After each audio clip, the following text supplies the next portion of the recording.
my question is that each of you mentioned about the emotional piece. And so how did you work through the emotional piece as a person who was going through this situation? And then how would you counsel the family to help or not do things in going through this emotional piece?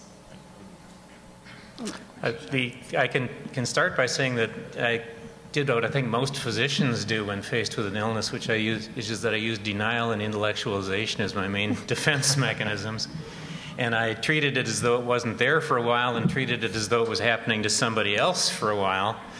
And it was actually, I think, several days after I realized I had this bad clot before I really started connecting to it at an emotional level. It was about my 4th hospital day that I was really accepting this was me and this was happening to me and I was going to have to live with it. And I don't know that I have any magic to suggest. It was probably like a very compressed version of the Kubler-Ross sequence in which you have denial and then acceptance and then resignation kind of follow in rapid sequence. And I don't know. My family was pretty supportive. Most of them were shocked and scared. My wife is also a physician and said, "Shut up, this will be okay." and I think mostly it was one of those time heals sorts of things, rather than that I found anything that was really, specifically helpful. But boy, for about 10 days, my sense of my personal mortality was about 3 orders of magnitude higher than it had ever been in my life. I had always felt that things that were threatening to my life were way off in the future unless I were hit by a truck. And all of a sudden, this was, God, I have a disease going on now that could kill me sometime soon. And that was a lot to come to grips with. Can I make a comment too? I think I really like that question, because when I first started out with this thing, since my father passed from a blood clot, it really struck me. One of the things that was really present in my mind was, will I live beyond 39? And then I went through a number of these DVTs, and when you go through, you put a lot of stress on your family. At least I did. I'm always worried about this and that, and especially afterward, you get the post-phlebitic swelling, the pain. Am I having another clot, even though I'm on drugs? You ask all these questions. Well, you go through that enough times, you start to work through it. Once I passed 39, that was wonderful. It's kind of like a whole second chapter here. So it was really a pinnacle point for me. But I think the thing is now is that when I have one of these, and I've been through it enough times, I know how to manage it, so I don't get excited. I know that you need to challenge it once you get off the backside of it. In other words, once you've been treated, you've established a regimen where you're on the upside of it. You don't lay in bed, you don't sit around. The last one I had, we managed it actually at home. I wasn't in the hospital. I managed my own drug regimen at home. So it was really, I felt a lot more empowered and control.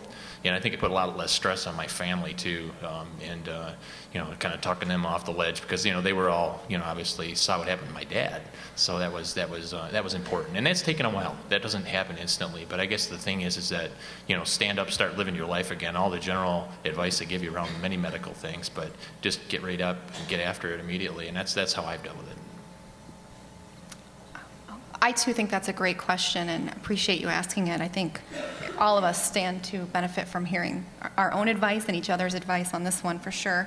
I wrote down just a few notes of, as I reflect on the last 18 months, on how I got through it and how I'm still getting through it. The first one is I was fortunate to have a diversion, and that was 2 small children who needed me desperately, and morning and night.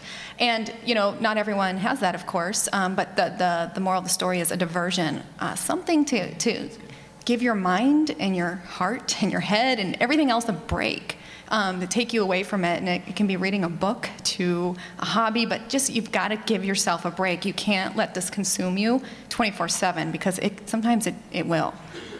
So for me, a diversion was a godsend. Number 2, you asked about family members and how you can help. I think back to my husband through all of this, who, through his actions and his words, told me he was going to be there no matter what. And if you can say that to whoever you're supporting, it means the world. Just be there and tell them you're there. They're never going to be alone in this. And that matters so much when you're scared. 3, before this happened and now after, I've always relied on fitness and a healthy lifestyle to It is my hobby and it is my outlet, and I just want to stress the importance of no matter what your ability, there's always room to do something to improve your health that you can take control of in your own hands. Whether you're, everyone's abilities are different, and I recognize that. We all recognize that keenly, more so now. But that get healthy, do what it takes because you need that. And then just the last thing I want to just say is to build a healthcare dream team. You've heard this morning, we're still learning. There's still a lot of information out there to be had, so put the ideal team together. Don't just accept who is given to you, who you get an appointment with. Find out who the best are and build the dream team, and I've done that, and I'm much better off for it.